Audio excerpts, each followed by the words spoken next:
কত গান হলো পরিণাম লেখা আছে অশ্রু জলে কত বিপ্লবী বন্ধুর রক্তের রাঙা বন্দিশালার ওই শিকল ভাঙা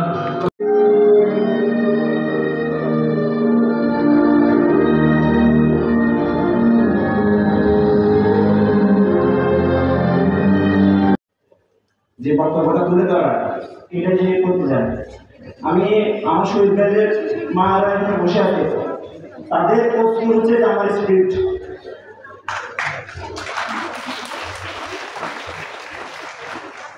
আমার আহত ভাইদের অভিভাবক এবং আহত বিপ্লবী যোদ্ধারা এখানে বসে আছে তারাই আমার স্ক্রিপ্ট। আমি বলতে চাই আবু সাইদ যুদ্ধ শেষ হয়নি, যুদ্ধ আমাদের যুদ্ধ শেষ হবে না, চলমান থাকবে। যতদিন বাংলাদেশের বৈষম্য দূর হবে ততদিন আমাদের যুদ্ধ চলমান থাকবে।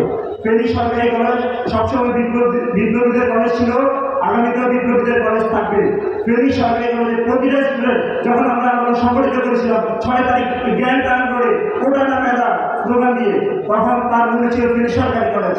এর যতদিন ফেনী আন্দোলনের ইতিহাস লেখা থাকবে ততদিন লেখা থাকবে ফেনী সরকারি কলেজের ইতিহাস, ততদিন সংরক্ষণে লেখা থাকবে আমার 2 শহীদ ভাই শহীদ শ্রাবণ এবং শহীদ মাসুদ ভাইয়ের নাম।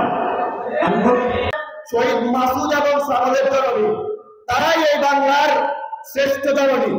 তাদের সন্তানের কোরবানির বিনিময়ে আমরা এই বাংলাদেশ পেয়েছি।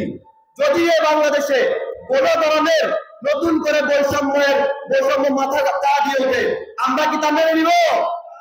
ফেনী কলেজের স্টুডেন্টরা কি তা মেনে নিবে? হোক সেটা ফেনী কলেজে, হোক সেটা কলেজের ক্যাম্পাসের ভিতরে বা বাইরে, আমরা কখনো কোনো ধরনের বৈষম্য মেনে নিব না। কারণ এই বৈষম্যের বিরুদ্ধে কথা বলতে গিয়ে আমার ভাই শহীদ মাসুদ, শহীদ শ্রাবণ রক্ত দিয়েছে। আপনারা জেনে থাকবেন শ্রাবণ আমার বন্ধু, শ্রাবণ আমারই বন্ধু।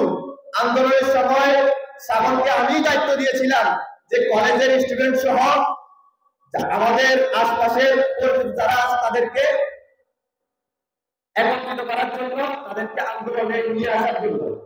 অবশ্যই সেই শ্রাবণ আজকে দুনিয়াতে নেই, কিন্তু আমি হয়ে গেছি। যখনই এই বিষয়গুলো আমার মনে আসে তখন আমার হৃদয় দুর্বল হয়ে যায়। তারা কি ফিরবে আর সুপ্রভাতে যত তরুণ গেছে অবস্থা চলে মন্দির মন্দির সোপান চলে কত প্রাণ হলো বলিদান